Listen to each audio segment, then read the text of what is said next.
Фух. Здорово. Только что я сбежал с места, где пропало множество моих друзей. Выронил шляпу и забыл свой меч. Сейчас я пытаюсь добежать до дома и там начать свое расследование. Убежал я далеко, сейчас хочу отдохнуть, и раз уж в тему... Страшное место, за мной, возможно, вышли и все такое. Расскажу про то, насколько страшным может быть Roblox. Играли ли вы когда-нибудь в хорроры в Роблоксе? И если да, то скорее всего вы знаете, насколько большинство из них, мягко говоря, не страшные. Чтобы вы понимали, лично меня большинство хорроров даже смешат из-за их, нисколько не упоротых анимаций скримеров. Но как бы все ни выглядело печально, ирония в том, что не все так и печально. И таким образом мы приходим к этому видео. Сегодня я расскажу о 4 уровнях хорроров, где... Первый уровень — это хорроры, которые таковыми можно назвать с натяжкой. Второй уровень — это хорроры, которые просто реально не страшные. Третий уровень — это хорроры, которые могут напугать, но получается у них это не всегда классно. Четвертый уровень — это хорроры, которые реально пугают, держат тебя в напряжении и так далее. Стоит уточнить. Страх субъективен. Страшно мне не значит страшно тебе. Видео не претендует на объективность. Итак, начнем.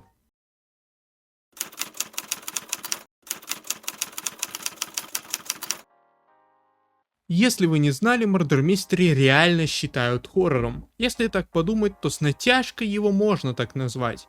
Для непросвещенных. Murder Mystery — это игра, в которой есть 3 роли: шериф, убийца и мирный житель.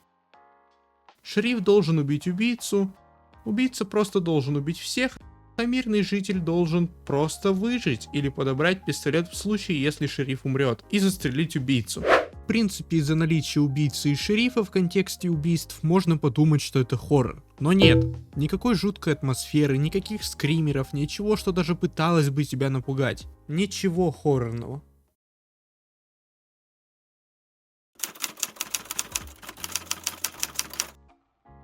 Breaking Point 2 — это сборка из 11 режимов. Суть в том, что вокруг тень, все игроки за столом и светит одна лампочка, а в большинстве режимов поножовщина. Есть пародия на мафию, есть музыкальный стул, выбери себе соперника и другое. В принципе, в какой-то мере назвать это хоррором можно, однако хорроры обычно нацелены на то, чтобы тебя... А тут опять же ничего к этому не ведет, просто куча режимов в темном фоне.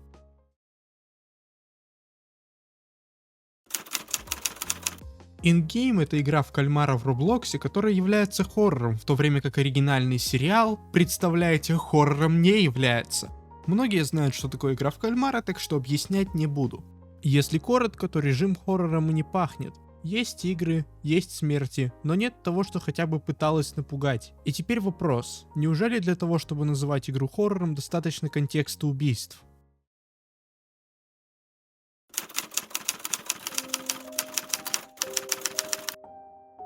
Rainbow Friends в самом деле хоррор. В игре есть множество монстров, скримеры, несколько раундов.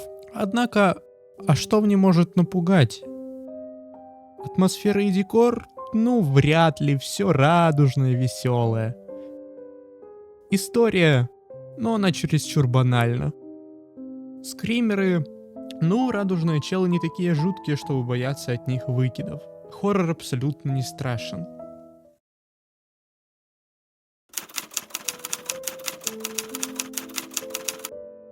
Shrek in the Backrooms — игра про закулисье, в которой ходят Шрек, осел Пряни и монстры из закулисья. Множество локаций, и страх никакая не вызывает. Есть набор звуков.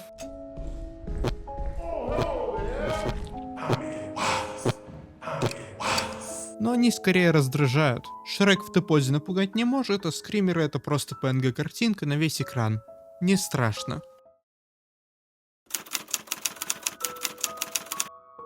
Лифты были популярны около 7 лет назад, однако почему бы вскользь не упомянуть их. Insane Elevator — режим, в котором тебе нужно ездить на лифте на разные этажи с Пеннивайзами, Джонами Доу, Джеффами и... перечислять лень. Всю эту крипипасту вы скорее всего знаете. Это не страшно.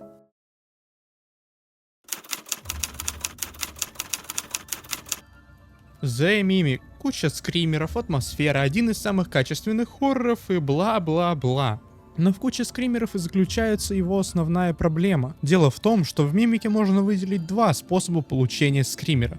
Первый — найти скрипт, который активирует скример. А второй — напороться на NPC, который тебя убивает. Если первый способ реально может напугать, то второй способ часто раздражает.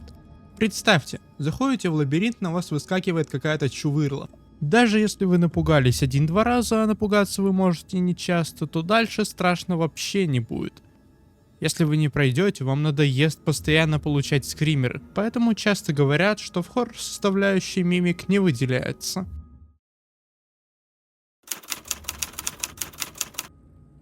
Апейрофобия — достаточно скучный хоррор про закулисье. Атмосфера и так далее, но пугает она на самом деле не часто.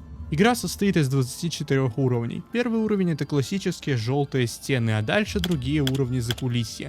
Везде мобы, везде нужно найти выход. Первый уровень точно напрягает и часто пугает. Непонятные лампы, чувство, что за углом опасности придется убегать. Следующий уровень душный. Найти 6 вентилей в лабиринте и пройти в дверь. Ходит какой-то осьминог, который даже выглядит не стрёмно. В третьем уровне чел, который слышит, но не видит. Приходится двигаться сидя. Пусть иногда подкидывают что-то напрягающее, но в основном хоррор очень скучный из-за бесконечных лабиринтов.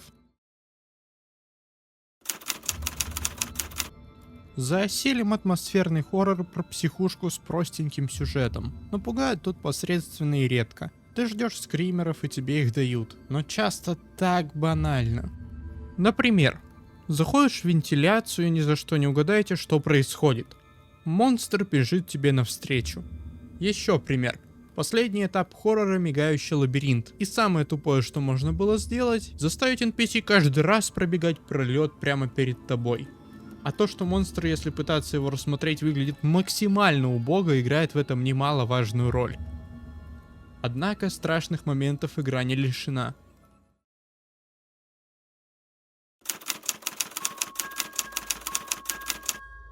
The Curse для меня один из страшнейших хорроров в Роблоксе. Как бы ни было иронично, но большинство скримеров тут банальны. На каждом шагу ты можешь наткнуться на бегущую хрень, но при этом ты или успеваешь забыть о ней, или тебя пугают еще одной. Сюжет про демонов — это классика, атмосфера отличная, есть озвучка, что я считаю за плюс, а для лучшего погружения лучше играть одному. Да, есть минусы в виде кривейших скримеров, когда тебя убивают, да и порой кривенькой анимации. Но все же, если не считать их, то все шикарно. Ну, база тут скримак будет. Ну да, вот. Вот, конечно, выглядит жутко. Но это не то, что меня напугает. А, ну и конечно мы пойдем сюда, да? Ой-ой-ой. Ладно. А? Братан.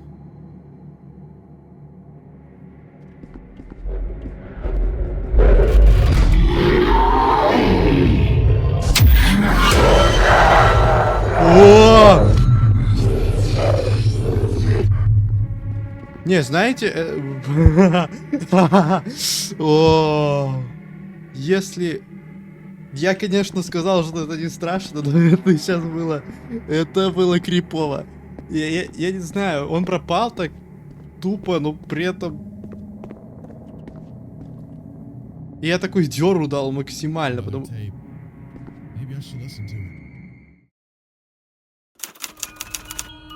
Спектр, а.к.а. пародия на фазмофобию, очень напряжный хоррор.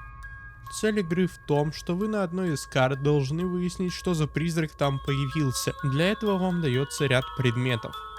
Да, если взглянуть со стороны и не вникать в геймплей, то нифига не страшно, но есть пара факторов. Дело в том, что чтобы понять тип призрака, нужно найти его особое место, где можно будет записать показания с большинства приборов. Однако иногда случается охота. Все двери закрываются, свет вырубается, и за тобой где-то ходит призрак.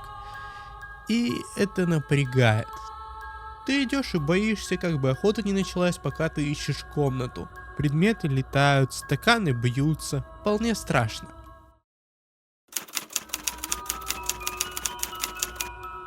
Forgotten Memories хоррор по франшизе FNAF, и если бы это добавили в Steam, я бы мог считать это за полноценную часть FNAF, потому что режим реально офигенен.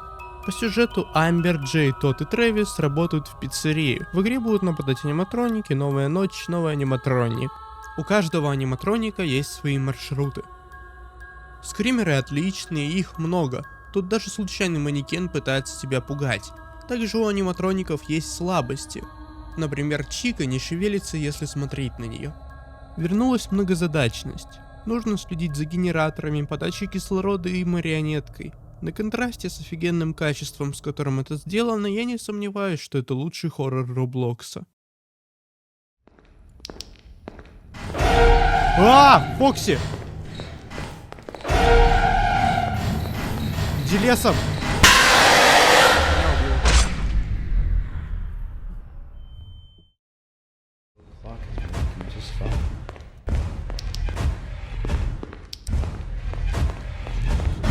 Да какой?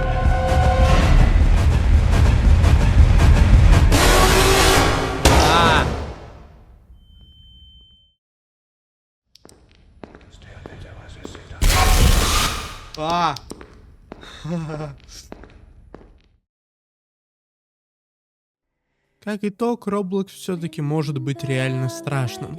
Все зависит от разработчика. Движок Roblox очень гибкий. Порой видно, какие конфетки он может выдавать и даже пугать. Отсутствие хороших хорроров — вина разработчиков, а не движка.